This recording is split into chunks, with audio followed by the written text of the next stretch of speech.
بسم اللہ الرحمن الرحیم. میرا عزیز السلام علیکم. اللہ تعالیٰ نے ہمیں کلمہ طیبہ لا الہ الا اللہ محمد رسول اللہ سے نوازا ہے.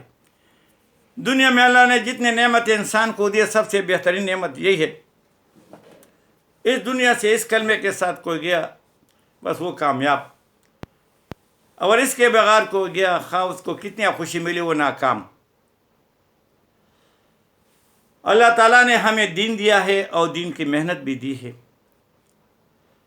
نبی کریم صلی اللہ علیہ وسلم مکہ شریف میں پیدا فرمایا اللہ نے، اور یہ ایک ایسا قوم تھا اس پر کوئی بادشاہی نہیں کرنا چاہتا تھا. بہت سخت قوم تھا. پہاڑوں میں رہتے تھے، چھٹیل پہاڑ تھے، کوئی درخت وہاں نہیں تھا، پانی کا ابھی زمزم کے علاوہ کوئی پانی نہیں تھا. بہت سخت زندگی تھی اور لوگ بھی بڑے سخت تھے. یہ چھوٹی چھوٹی باتوں پہ 100 سال تک یہ جو ہے دشمنیاں کرتے تھے، دشمن کو مارتے تھے، اس کے کوپڑی کو کھول کے اس میں شراب پیتے تھے، اور جس کے دروازے پر جتنا کوپڑیاں ہوتی تھی اتنا وہ بہادر آدمی سمجھا جاتا تھا. اور کوئی بھی فطرتی موت نہیں مرتا، بس ایک دوسرے کو مارتے تھے، اس طرح لوگ مرتے تھے.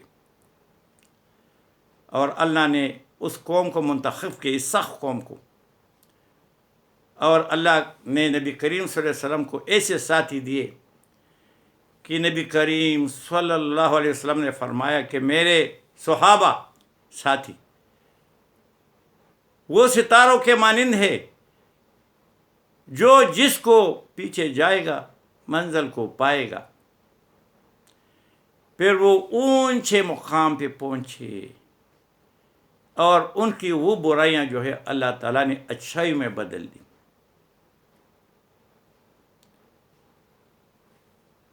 حضرت عمر رضی اللہ عنہ کا زمانہ تھا، اللہ نے اس کو خلیفہ بنایا، اور اس نے ایسی عدل والی بادشاہی کی، خلافت کی کہ قیامت تک اس کے برابر کوئی نہیں ہے. 10 سال 10.5 سال اس کی خلافت تھی. اور یہ لوگ فرماتے ہیں جو عقل دانش فہم والے ہیں، تاریخ میں آتا ہے کہ اگر اللہ تعالیٰ اس کو 10 سال اور زندگی دیتے تو ساری دنیا میں کہاں بھی کفر نہ ہوتا. مگر اللہ سے یہ منظور امتحان ہے، اچھائی برائی کا امتحان ہے، پھر امتحان ختم ہو جاتا، بس ہم اچھے ہوتے. تو اللہ تعالیٰ نے اس کو 22 لاکھ مربع میل 3 بر اعظموں میں، ایشیا، یورپ اور افریقہ کے علاقوں میں اس کو خلافتی بادشاہت دی اور عدل والی بادشاہت دی. اور پھر اللہ جب وہ کسی علاقوں کو فتح کرتے، لوگ مسلمان ہو جاتے، ان کے عدل کو دیکھتے سب دڑا دڑ مسلمان جو ہو جاتے، تو پھر وہ اس علاقے میں گورنر لگا لیتے تھے. اسی طرح ایک علاقے میں گورنر جس کا نام غالباً سعید بن عمر تھا، یہ عمر رسیدہ تھے اور صحابی، نبی صلی اللہ علیہ وسلم کے صحابی تھے، بہت نیک اور پارسا تھے. دنیا کے ساتھ اس کا کوئی بھی خواہش نہیں تھی، مگر حضرت عمر کی عمروں کو پورا کرنے کے لیے وہ گورنر بنا. جب یہ علاقے میں گیا تو لوگوں نے جناب اس کی شکایت کی کہ یہ گورنر صاحب میں وہ شکایت جو ہے، وہ ایک وفد انہیں بنایا جو ان کے بڑے بڑے لوگ تھے کہ یہ جو ہے ان میں چند خامیاں ہیں، اور جو ہے یہ آپ اس کو بدل دیں. عمر رضی اللہ عنہ نے اس گورنر کو بلایا، اس وفد کے جو بڑے بڑے لوگ جن کو بھی بلایا کہ چلو جی آپ کے سامنے بات ہوگی. ابھی جب اس کو بلایا تو اس سے پوچھا کہ بھئی یہ لوگ آپ کو شکایت لے کے آئے ہیں، آپ کا اس کا کیا جواب دیں گے؟ تو اس نے کہا کہ بس میں تو اپنے دانش سے کوشش میری یہ ہے کہ میں جتنا بھی بہترین قسم کا رویہ رکھوں، ان کے مسائل حل کروں. چلو ان کی جو ہے وہ شکایتیں سنتا ہوں. انہوں نے کہا پہلی شکایت یہ کہ یہ صبح پہلے جب نیا آیا تھا تو صبح جب یہ اشراق پڑتا تو یہ بس گھر نہیں جاتا. جتنے لوگ علاقے کے آئے ہوتے، کس کے کیا مسئلے تھے، کوئی لڑائی جھگڑا چوری چکاری جو ہوتا ہے، تو یہ ہمارے مسائل کو سن کے حل کرتا. پھر جب لوگ فارغ ہو کے یہ 8 9 10 بجے جب فارغ ہوتا گھر جاتا. ابھی یہ جو ہے صبح نماز پڑھ کے سیدھا گھر جاتا ہے اور پھر 8 9 10 بجے کے لگ بھگ یہ جو ہے نکلتا ہے. تو لوگ آئے ہوتے ہیں، انتظار کرتے ہوتے، عادی ہیں، تو یہ ہوتا نہیں. وہ عرب کا علاقہ جو ہے بہت گرم ہے اور گرمی میں آنا، وہاں کوئی ہوٹل وغیرہ نظام نہیں تھا جیسے آج کل ہے. تو دوسری کون سی بات ہے؟ ان کو بتائے بھائی دوسری تمہاری کون سی بات ہے؟ انہوں نے کہا کہ یہ دن کو تو مسئلے سنتا ہے سارا دن، مگر جب عشاء کا نماز پڑھ جاتا ہے تو یہ گھر جاتا ہے تو صبح سے پہلے نہیں آتی. کسی کو کوئی بھی مسئلہ ہوتا ہے یہ نکلتا نہیں. اچھا دوسرا مسئلہ. تیسرا کیا ہے؟ تیسرا مسئلہ اس کا یہ ہے کہ یہ ہفتے میں ایک دن چھٹی کرتا ہے. لوگ جو ہے روزانہ آتے ہیں، ہر ایک کو پرابلم ہوتے ہیں، وہ کچہریاں بند، سب کچھ بند. یہ جو ہے صبح نماز پڑھ کے گھر جاتا ہے اور ظہر کی نماز کے لیے آتا ہے، پھر بعد میں مسجد میں ہوتا ہے، مگر درمیان میں جو وقت ہے یہ چھٹی کرتا ہے. چلو ٹھیک ہے یہ بھی. چوتھی بات کون سی ہے؟ چوتھی بات ہے کہ سارے مجلس بیٹھے ہوتے ہیں، سارے لوگ بیٹھے ہوتے ہیں، اچانک یہ رونا شروع کر دیتے ہیں اور اتنے روتے ہیں چیختے ہیں کہ پھر وہ گر جاتے ہیں، بے ہوش ہو جاتے ہیں. تو یہ تو ایسے لگتا ہے جیسے مجنون یعنی پاگل دیوانہ ہے. تو ہمارے لیے کوئی ایسے گورنر بناؤ جو اس میں یہ چیزیں نہ ہو. تو حضرت عمر رضی اللہ عنہ نے اس طرف دیکھا سعید ابن عمر کو کہ بھائی یہ جو کہتے ہیں تو ظاہراً تو بات ایسی لگتی ہے کہ یہ صحیح کہتے ہیں، اگر تم میں یہ ہیں یہ چیزیں تو بری ہیں، ذرا اس کو وضاحت کرو. اس نے کہا جی یہ باتیں ساری میری جو ہے نا راز والی ہے، کہ مگر تم نے ابھی یہ آئے ہیں تو چلو وضاحت تو کرنی پڑے گا. آپ نے حکم دیا اور انہیں شکایت کی. پہلی بات جو ہے میں جو صبح جو نماز صبح پڑھتا، کیونکہ یہ جو گورنر ہوتے تھے یہ نماز بھی پڑھاتے تھے، سب کام ان کے ذمہ ہوتے، اور مسجد ایک ہی ہوتی تھی، علاقے آبادی بہت کم تھی، اور وہ مسجد عدالت بھی ہوتا تھا، وہ سب کچھ اس مسجد میں ہوتا تھا. ابھی ماشاءاللہ ہمارے گاؤں کی مسجدوں میں سب کچھ، بیاہ بھی ہوتا ہے، نکاح بھی وہاں ہوتا ہے، فوت بھی ہو جاتے ہیں لوگ وہاں بیٹھتے ہیں. یہ وہی ترتیب ہے، کوئی اس میں برائی کچھ بھی نہیں، بلکہ اچھائی ہے. فضول باتیں لوگ مسجد میں نہیں کرتے، نماز کے وقت سارے نماز پڑھ جاتے ہیں، بہت اچھی بات ہے. حجرے ختم ہو گئے، یہ فضولیات کا جھوٹ کا جو تھا مرکز تھا، اللہ نے اس کو ختم کیا. تو اس نے کہا کہ بات یہ ہے کہ جب میں صبح کا نماز پڑھتا ہوں تو میری بیوی بوڑھی ہے اور وہ بیمار ہو چکی ہے، چلنے پھرنے سے قاصر ہے. ابھی اس کے میرے گھر میں کوئی خدمتگار نہیں، نہ کوئی غلام، نہ کنیز، کوئی بھی نہیں. تو میں جلدی جاتا ہوں، پھر وہ کھانے کا بندوبست کرتا ہوں. تو کھانا آج کے زمانہ تو نہیں ہے کہ آٹا بھی تیار، تو ساری چیزیں تیار نہیں، فریج میں رکھا ہے بس گرم کو نہیں.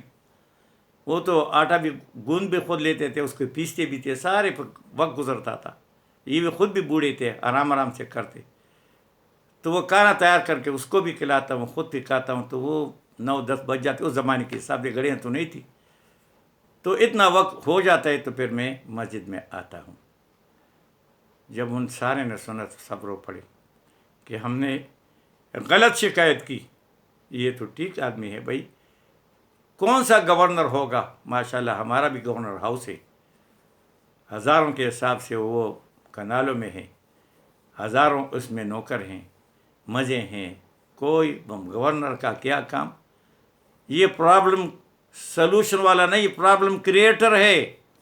یہ پرابلم کریٹر ہے اور ہمارے غریبوں کے پیسے پہ مزے کر رہے ہیں. بجلی مفت، گاڑیاں مفت، ہیلی کاپٹر مفت، پیٹرول مفت، نوکر چاکر مفت، بنگلے مفت، بس یہ کنگ ہے جس سے کوئی نہیں پوچھتا.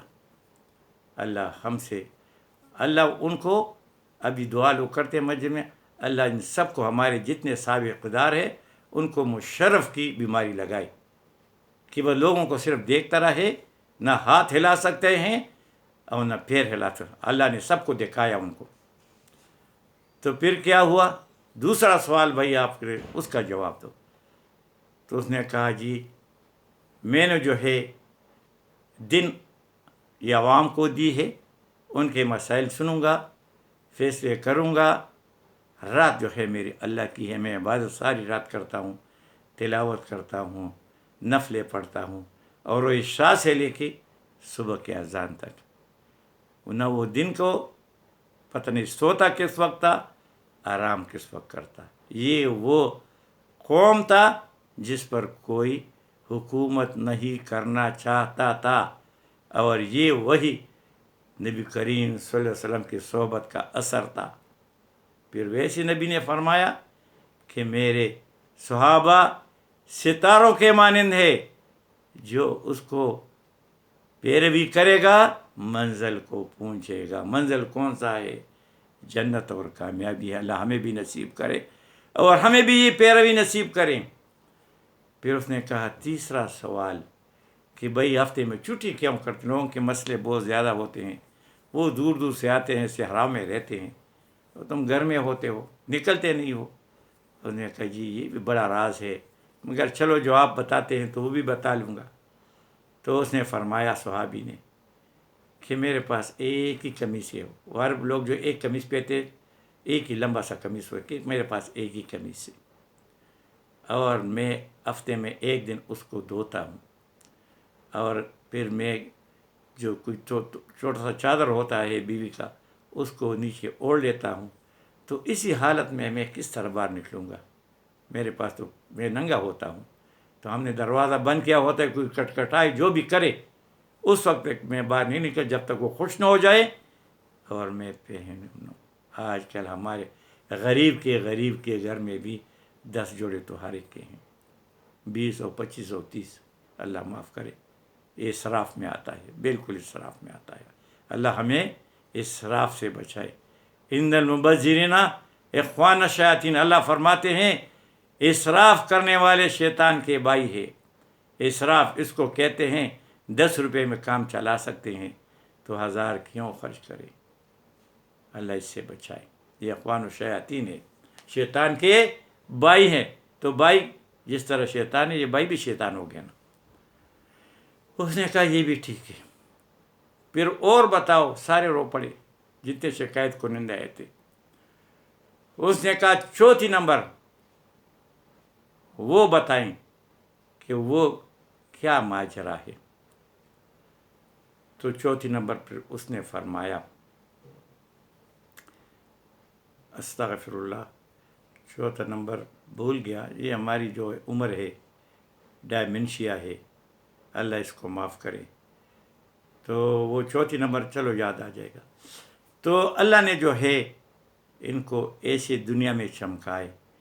یہ حضرت عمر نے کو کسی نے ایک دفعہ کہا کہ جناب آپ کی وجہ سے دین بہت چمکا. اس نے کہا نہیں، عمر جو ہے دین سے چمکا.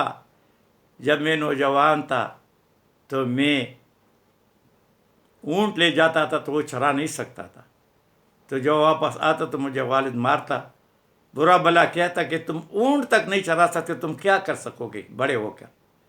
تو دین نے مجھے چمکایا. واقعی دین سے آدمی چمک جاتے ہیں.